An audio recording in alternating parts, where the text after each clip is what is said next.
Very warm welcome to everyone. Thanks for joining us to talk about African artificial intelligence. Please use the opportunity to put Mark under the spot, share your ideas with him. Let's make it participative. Otherwise, I'm just going to be here asking my own questions, and sometimes I even get bored of those. Much happier when you guys get engaged and start to run the show, and I'm just facilitating your conversations with our guest.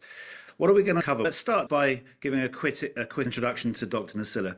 Mark Nassila, Chief Data Analytics Officer at FMB RISC. He is clearly a leader in the AI space, not just within the context of what he does at the bank. He's well regarded. He's on the world stage. He's working for multiple organizations in board seats, Moody's, for example. He's also recently presented at the Singularity University event in Santon, which was absolutely awesome. Someone's at the forefront of data analytics. I've met him a couple of times and I find him incredibly humble and thoughtful. And that for me, for this session, is particularly important. Whereas someone like me who goes out and gets particularly excited about AI, perhaps I can get a little bit carried away with the hype cycle and start thinking of all sorts of insane possibilities about what we can do with AI. Someone like Mark hopefully will ground me and put it back into the perspective, not just about what's happening globally, but specifically within an African context. So with that, Mark, thank you very much for joining us. Where are you calling in from? Thank you so much, Colin, for having me. And to those who are joining us on this session today, I'm actually calling you from France, where I'm attending a board meeting, the Moody's board meeting. Really honored to be here. Thank you for the wonderful introduction. If only they could see the legs thrashing underneath the water as we prepped for this call with about 1 minute to go to get the connectivity working. Hopefully it's going to last for the next 42 minutes. Let's kick off with the most obvious question. You're incredibly busy at FMB, or First Round. You're incredibly busy with your outside activities. Why on earth did you decide to go and write a book? That's the million-dollar question, Colin. But when you look at what's been happening, especially in the last few years, AI and technologies that are related around it are not just changing businesses, they are reimagining everything, almost changing the meaning of life. The current reality has meant that organizations cannot continue doing things the way they were doing. A reality made up of geopolitical complications. We're all dealing with interest rates across the world, especially by natural resource producing countries. Modernization and globalization are changing everything. But for countries, it means an opportunity to reimagine themselves, especially for the African continent. From my perspective, Colin, whenever we've had these opportunities to modernize and drive industrialization, Africa has always been left behind.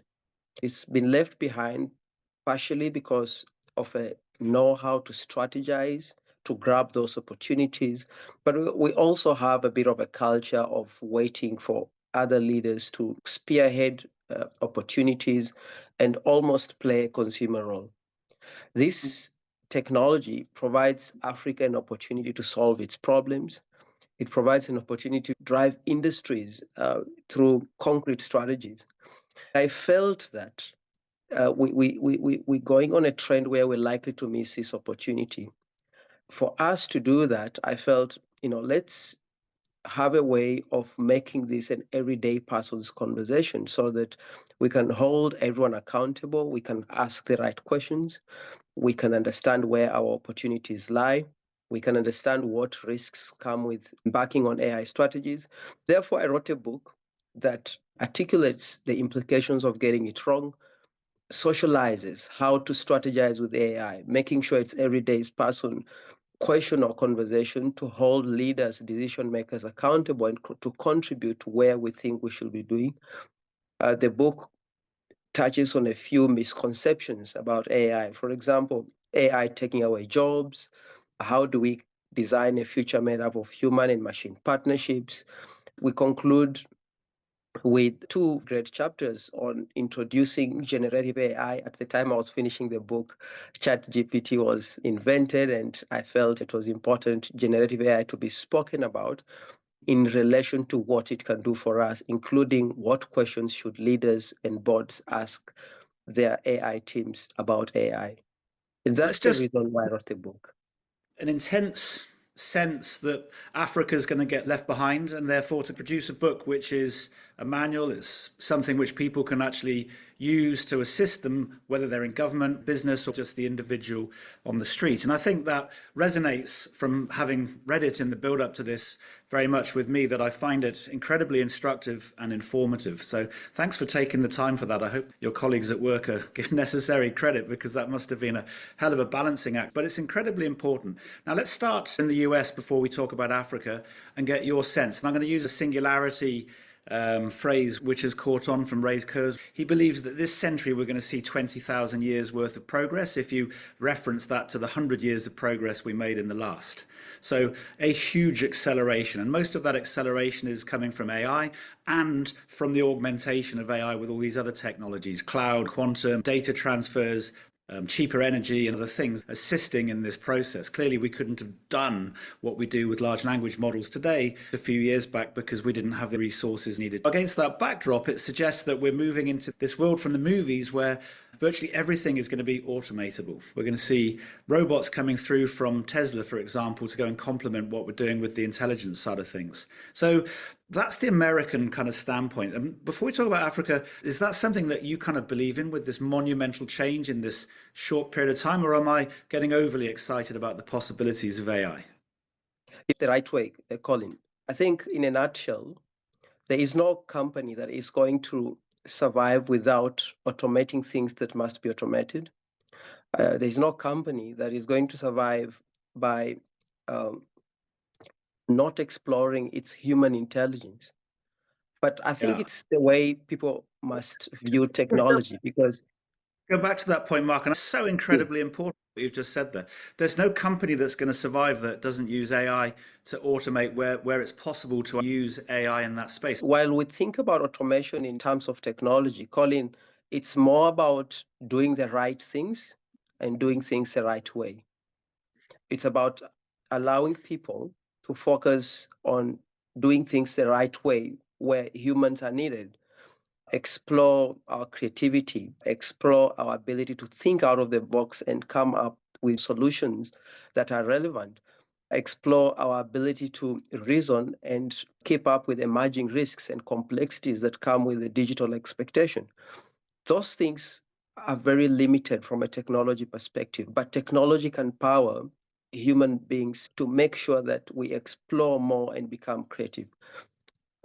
While we're worried about the singularity, and we do feel that we're heading there, today's AI is driving narrow intelligence, and that is already so powerful. I know we talk about autonomous cars, but people don't realize autonomous cars are a combination of narrow AI solutions that are working together to auto drive cars.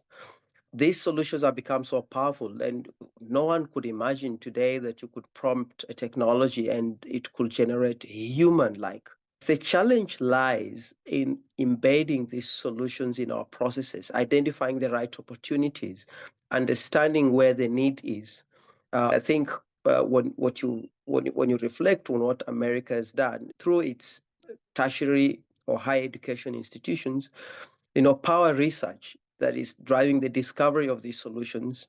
Obviously, with that, they're also attracting talent, because those developments are very lucrative for data scientists and AI scientists who want to be part of this journey. On the other side, China is driving execution, putting together platforms like Alipay, Tencent, that are democratizing technology. I'm not saying America is not doing that, but they've more focused on execution. Where I see Africa playing a role is almost influencing those strategies and making sure we craft very concrete our AI strategies that articulate the needs of what we want to do with AI, and influence the ones like China, America, who are more playing a discovery role to put our needs in place. There's a couple of pieces that go into that, but let's use an example. Let's chat about agentic agents. This is a scenario very relevant for FMB or First Round. It's very relevant for banks, for telcos, for anyone really that's got customer facing stuff. We're moving into this world where in the next year or two, And there are plenty that believe it might be in the next couple of months. There's an argument we won't need call center agents because the combination of artificial intelligence algorithms, data sets that we can feed into them so that they can in real time have conversations with us, and other technologies that make it fun to have conversations with them. It makes them personable. For example, avatars that look human. We are going to be talking to AI agents rather than people. And they're going to be helping us with complex discussions. When I should be saving, how I should be saving, whether I should get this package. Conversations really require our own human experience, rational thinking and training. This is going to be happening at an incredibly fast pace. Now, the downside is we could lose a lot of jobs from that particular workforce. People say retrain them. I don't know what you retrain them to. So for Africa, this is the first thing I see from AI is that it's a problem because we've got hundreds of thousands of people, for example, in South Africa working in call centers. So what are we going to do with the negative implications of AI? Every company in the world is going to be looking for productivity and efficiency gains, which AI gives. Unfortunately, that means getting rid of the inefficient side of your business, which is usually expensive tech, buildings, or people. Colin, that's a great question. When you reflect on South Africa and Africa's economic context, it calls for a bit of a different approach to adopting AI. By that I mean, we need to focus on tasks and priorities that require augmenting solutions other than totally taking away tasks. Already, if you look at opportunities where productivity will still be realized by augmenting people, will still benefit significantly. The second part is thinking from a socio-economic perspective. For example, the petrol industry, the petrol attendants. Tomorrow you could wake up and just say, let's have self-service petrol stations. There is a reasoning behind why we don't have them. These are about the socio-economic implications. We need to prioritize AI and tasks that augment roles so that through that people can upskill. But also, I think for a long time, when we've thought about technology, there's two schools of thought that have gone through innovations around the use of technology. The first one, which has been very easy, is organizations, for example, in the finance industry, wait for technology to be discovered and then they implement it. Like, for example, the internet came, branch banking, then we have cell phone banking. And today we're talking about advanced voice capabilities that enable banking. So in all those instances, the technology has changed, but the construct of banking, the product is not changed. It's just been iterated. That's what we call innovation by iteration. The second school of thought is about breaking everything down and building from scratch. And the current advancement of AI is doing that. We need to rethink the construct of jobs and the meaning and the new definition of work.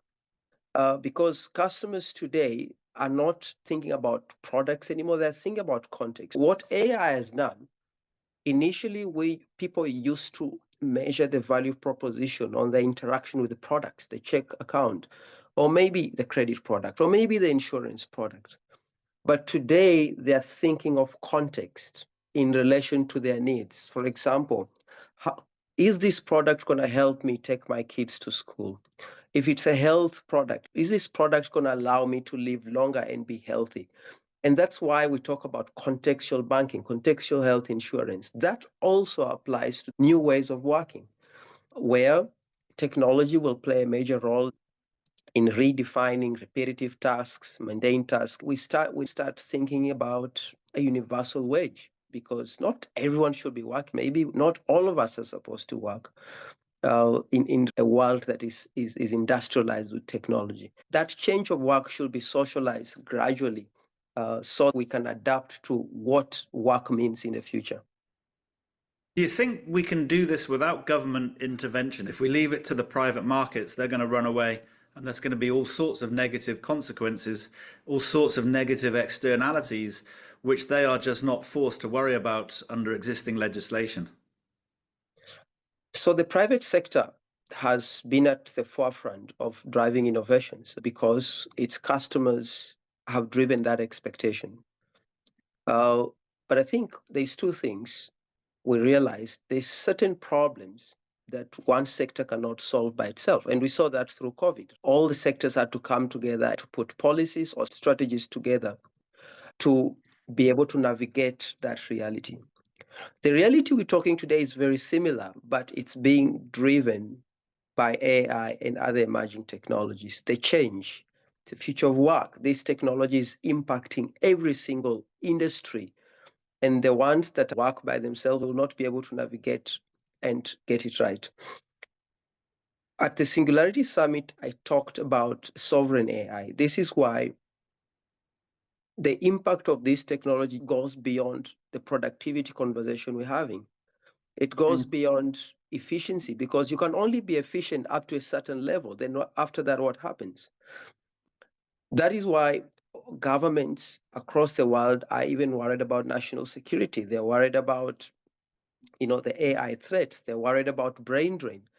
For be successful, all the sectors and government have together come together and collaboratively put together policies of how AI will be adopted in a safe way, how AI will be socialized, the future of work, reimagine how policies that are in a workplace where AI is very mature.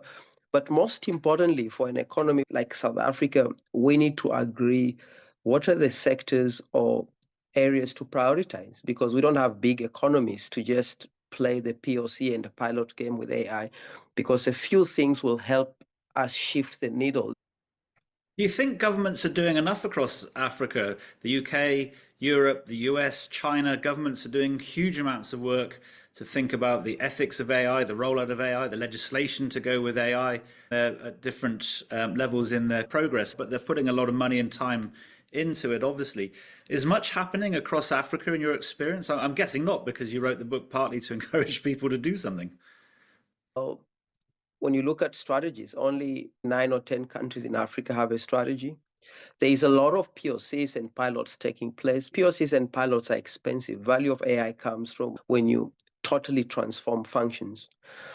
We're seeing a lot of discussions. A lot of these policies or strategies have just been put in place in the last couple of months. So it's good that we're seeing movement. When you compare the rate at which China or even uh, the European Union put together their framework, how America agreed on their AI policies, we need to rethink the pace at which we're doing things, because this technology is changing so fast. The advantage they have is that they're learning from their mistakes in the journey of driving AI adoption, while we're just putting policies in place or even putting together advisory committees. We must combine theoretical policies as well as the doing, and the doing comes from having crafting strategies we that articulate where we're going to apply AI. So we're a bit slow, but in the past couple of months, we've seen a lot of movement happening.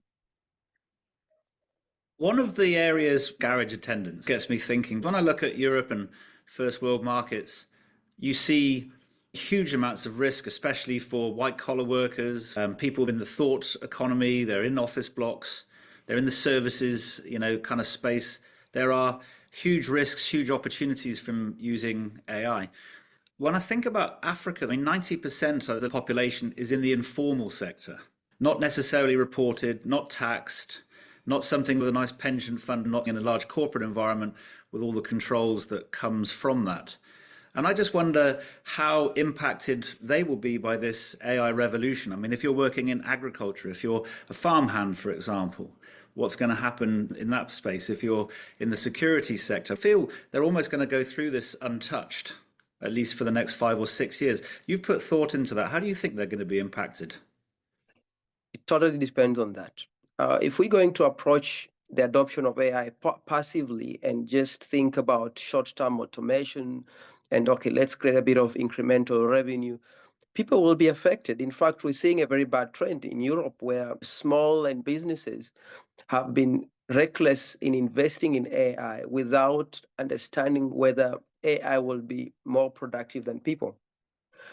And that is resulting to what we refer as the productivity trap, where you invest in AI, And what AI does is just do things faster without necessarily being more valuable than people do. The only way to justify investment in AI is for people to lose jobs. Now you can continue getting the same output. We need to identify a few sectors or industries and envisage the outcome. What type of future do we want in an AI-enabled country? Say the energy sector, maybe the health sector, education, agriculture, transport. Within those sectors, we identify the right opportunities for modernization, where we need efficiencies, where we need to power people to work with technology to be effective, where we need products, and work our way backwards. This way, we're going to understand the types of skills and how we can prepare people for the opportunities. I don't believe in the passive approach of AI because we're repurposing people, and in 5 years, we don't even sure whether we're repurposing to a role that technology will come and take over. This requires us to make AI a value conversation. How do we make sure that the end in mind represents the value AI will bring for different sectors? Then work backwards and create more opportunities. That's the only way to industrialize AI and make sure that we create AI factories that will manufacture intelligence that will result through products and services that are crafted to solve for where we've identified, and that will be powered by people. And that's the way we'll create opportunities. China is already doing that. America is already doing that. And we can do that very easily. Interesting. We'll come back to that in a minute. Shannon's got a question here. Breaking down and building from scratch seems like the only way to stay relevant in an AI world. I think of the school systems, and it's so far behind. I don't think anyone's going to disagree with that. They can't possibly catch up without a complete restructure. I agree with that. What are your thoughts on the school systems, especially in these underprivileged communities? There's a massive opportunity here, but there's also a chance that they're going to get left behind even further, is kind of my take. How do you make sure they get the opportunity? What do we do? I think we're already seeing, for example, AI and data curriculums being introduced to schools. I think I saw an article, publishing how the government is, reimagining the curriculum. The big start is to democratize access to quality education. In the United Arab Emirates, calculus is being taught by robots. Robots can, ingest curriculum, personalize it. The problem is around when we talk about quality of education is a very broad term, but when you go to specifics of the problem, we've got similar problems to what other countries or the world side of the world faces. For example, there's always going to be a shortage of science and mathematics teachers. Now, it's a very small proportion. Then how do you democratize quality education? How do you make sure the few teachers we have focus on personalized aspects of learning and allow automated ways of marking exams, performing assessments, collecting data, including having human teachers spend time with disabled students? So it's about breaking down the building blocks of learning and understand where can technology play a role and where can we have people to play. I think it's a great point because education is the foundation of everything. If people don't learn and acquire skills, then they're not able to play in the economy and make themselves useful in the technology-driven world. We need to leverage technology to focus on a few things other than a curriculum made up of too many subjects. It makes it affordable, but it also makes it easy for people to learn to acquire skills. But also that must be powered with planning. People who do one thing properly are very productive and they excel at it. It seems such a hard one, that education one. We've had Rob Paddock on this series before. He was very informative. He built Get Smarter, sold it for a lot of money, him and his brother. And he's tackling now trying to work out how to get education out to the millions of people that are not accessing decent education. It seems so simple because you can use the Khan Academy. They've got a AI agent that's working on it. So you can literally have a conversation to go and say, hey, I'd like to learn X, and go through that discussion. And as you go through that, it will set problems for you. It'll work out where you are in terms of your understanding and be your personalized teacher. So this is coming, it's there. But this is great if you're sitting in the US. But if you don't have access to the internet, or the data costs are prohibitively expensive for your income, or culturally you're in a space where people are just not pro education, it's not something that you're going to be encouraged to do. There's a gang outside that wants you to go out and just cause havoc, and that's the easy draw card for you to get pulled into. This isn't about technology anymore. This is about the social structure and having policies that are actually trying to drive things forward. Now we have a problem because we're back into government again, and they're not the quickest institution to drive change in anything, let alone education. I'm being very negative. Do you see something more positive potentially here? I think this is why it's important that we make this conversation an everyday person conversation. When we identify opportunities together, when we identify areas of improvement together, we can make it happen. The African countries are very resilient countries, and I think we can collectively drive that change, just like any other strategy. The issue is that if we don't have ways of collaborating, it becomes very difficult to drive any development. As I said, if you compare during COVID, COVID was a massive problem. I think we need to look at the role of AI and technology in a similar way, because I think its impact is going to be bigger. What is the cost of getting it wrong? The brain drain, the inability to solve social challenges. We're going to be dependent on external solutions, even simple solutions. We're not going to create employment, because you need strategies and you need to get AI right so that opportunities for people to partake in that value chain can be identified. We're likely to be exposed to a lot of AI threat risks, because only through practical applications we're going to learn how these threats manifest in our systems. And we're already seeing a lot of cyber attacks. We likely not to be able to contribute to the global world on our AI lessons, because we will not have implemented anything. So we need to think about it also. If we don't collaborate, what goes wrong? I do think we have an opportunity. South Africa has got very talented people.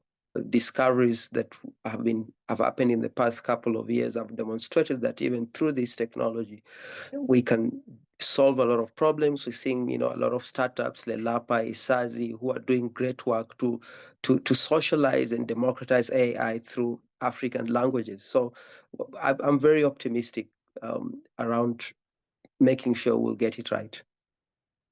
What's your thoughts on the bias side of things, and let's call it the Americanization of Africa? If I look at the major data sets that are being pulled from the web and other sources that are being used to train the models that we have today, clearly there's a huge amount of bias, and it feels to me when I use them that they're very Western in the articulation back to you and the content that they provide back to you. I'm really enjoying ChatGPT. I don't think I've used Google for a couple of weeks now. I find it just so much better to go in and not have those sponsored adverts. But you can still see that there's bias, and it's a very American agenda of responses that I'm receiving. I'm not surprised, obviously, with it coming from Microsoft.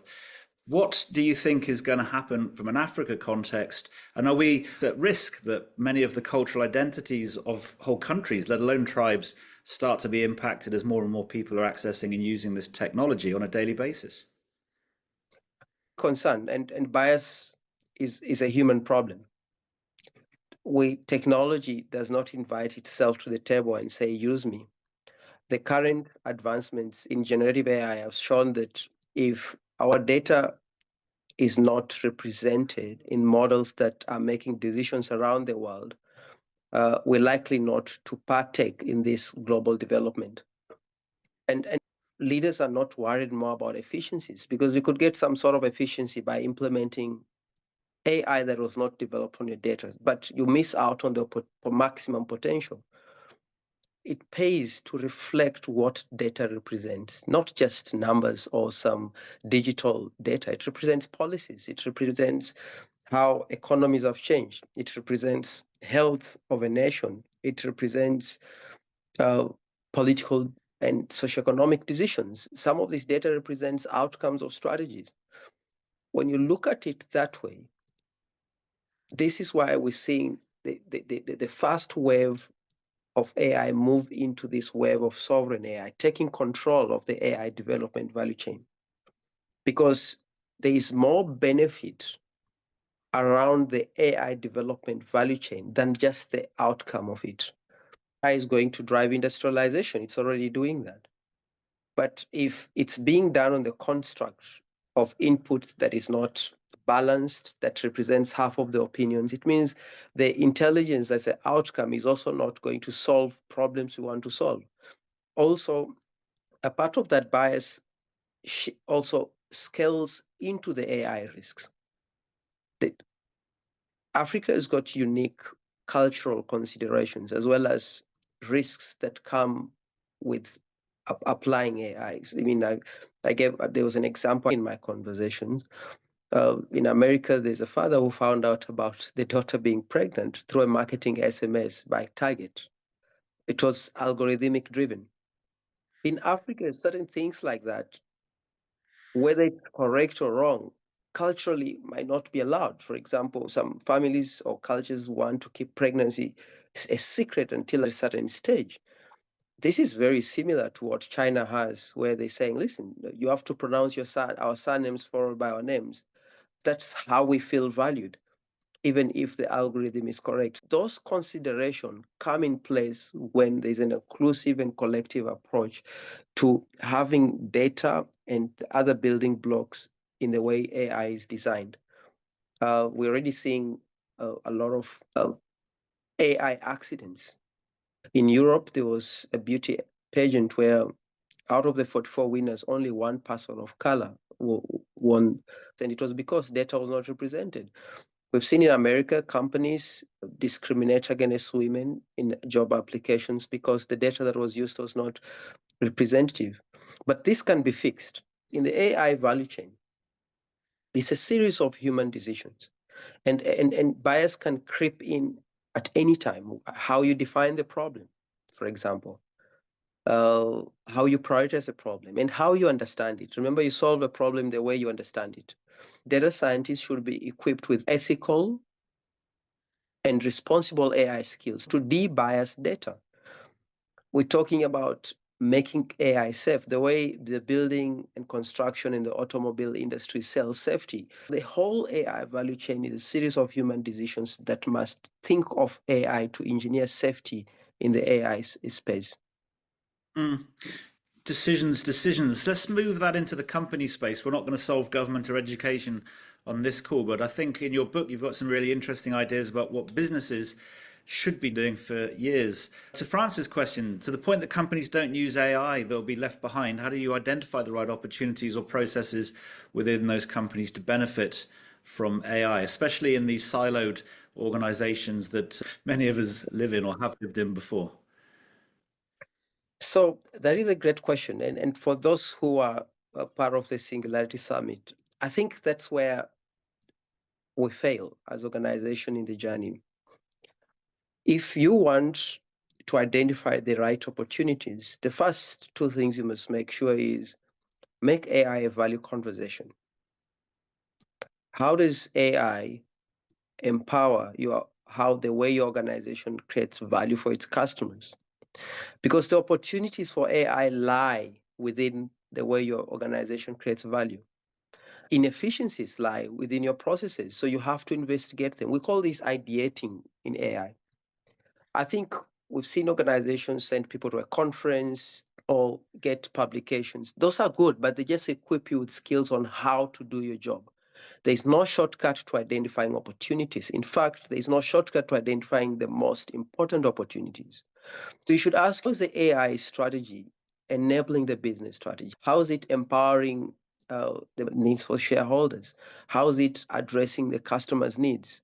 How is it helping keep up with reality? But for that to happen, you need to empower your workforce to understand AI, to understand its limitations. So run literacy programs so that people are comfortable around this technology. If you understand AI and understand how the organization creates value, then the process of identifying those opportunities becomes very easy. It becomes very objective so that I can become. The question about silos is more on an organization setting itself up to succeed. Mm. And making AI a value conversation should also assess its readiness. And if the way organization is structured, if it's still operating in silos, that is something leaders have to address before embarking on a journey. You don't want to fail because certain data sets are not accessible or there's no holistic view of a use case. You also need to identify where a use case will be scaled to across the organization. Those things are equally important in setting themselves. That's why some organizations must have a readiness assessment to understand where cracks are so that you can prepare yourself before embarking on a strategy. What do you think is the, I mean, in the book, and I think it's common sense, even though that doesn't mean it's being applied. I mean, you highlighted about 80% of corporates aren't running a proper AI strategy. They don't have AI as a common board discussion. I think it's crazy. If I think about the typical board discussions around managing risk and operational issues, the biggest risk is their business goes out of business. And we're in this situation where some think that AI is going to allow the first ever individual billionaire. I've just concocted an idea. I'm going to use my AI to create my product, my service, my ecom, whatever it is. And within 6 to 12 months, I'm going to be a billionaire. Startups all around the world are getting access to this technology and they're doing incredible things. They're going to be disrupting banks, telcos, and every other industry that you can think of who previously had these huge moats. And the moats are the capital and distribution that they run.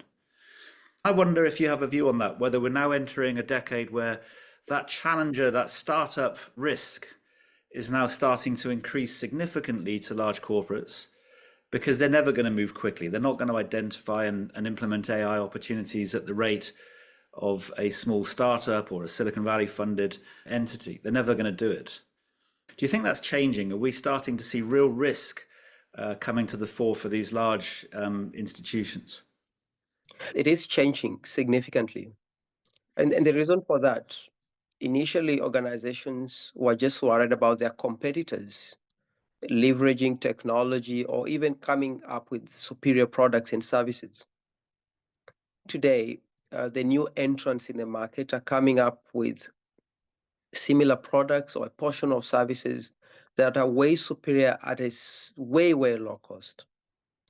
But that is just not the bigger problem. The bigger problem is globalization has meant that today you can access similar services and products through an application from a provider from the other side of the world.